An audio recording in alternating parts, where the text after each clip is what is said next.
नमस्कार बाळांनो, आज गोष्ट ऐकायची की नाही? एकदम मजेदार गोष्ट. गडबड्या शेळी आणि हुशार उंदीर. ऐका हा बाळांनो, गोष्ट खूप मस्त आहे आणि मजेदार. एका गावात गुडगुड नावाची एक गडबड्या शेळी राहायची. ती रोज दिवसभर उड्या मारायची, कुठेही डोकं घालायची आणि गावभर गोंधळ घालायची. एके दिवशी शेळीला खूप भूक लागली. तिला वाटलं, आज मी गावातील सगळ्या भाज्या खाऊन टाकणार. ती शेतात गेली आणि तिथे कोथिंबीर, पालक, भोपळा सगळं खायला लागली. पण अचानक तिथे टुनटुन नावाचा छोटा उंदीर आला. तो म्हणाला, अगं शेळी, थांब थांब, हे माझं शेत आहे. तू सगळं खाल्लंस तर मी काय खाणार? आहे ना मजेशीर गोष्ट? शेळी हसली आणि म्हणाली, अरे छोट्या उंदीर, तू इतका छोटा आहेस, तुला तर फक्त एक कोथिंबीरची पानं पुरतील, बाकी सगळं माझं. उंदीर विचारात पडला. त्याने थोडा विचार करून एक युक्ती लढवली. तो म्हणाला, बरं, तू बरोबर आहेस, पण आधी आपण एक शर्यत लावूया. जो जिंकेल तो सगळं खाईल. ऐकलं ना? आता ऐका हा.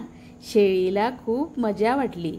हा, मी उड्या मारते, धावते, उडते, तू छोटा उंदीर माझ्याशी शर्यत करणार? चालेल, असं म्हणाला.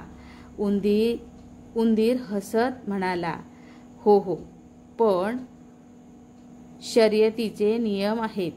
आपण डोकं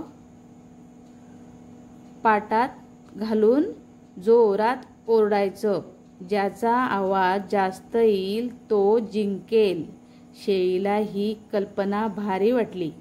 तिने लगेच पाटात डोकं घातलं आणि जोरात ओरडली, मे मे. तिचा आवाज इतका मोठा होता की गावातील कोंबड्या, कुत्रे सगळे घाबरून पळाले. ऐकलं ना? पण शेळी पाटातून बाहेर येताच उंदराने पटकन सगळ्या भाज्या उचलून लपवून ठेवल्या. हुशार उंदीर.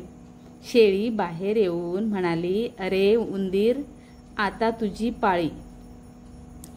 उंदीर म्हणाला, हो, पण आधी तू डोळे मिटून मोज, मग मी ओरडतो. शेळीने डोळे मिटले. तोपर्यंत उंदीर सगळं खाऊन आरामात बसला. आहे ना मजेशीर? शेळीने मोजून डोळे उघडले तर बघते शेत रिकामं. अरे, माझं सगळं कुठे गेलं? उंदीर हसला, म्हणाला, अगं गडबड्या शेळी, आवाज तर तुझा जास्त होता, पण हुशारी माझी. ऐकलं का? गावकरी हे ऐकून इतके हसू लागले की त्याचा पोट दुखू लागला.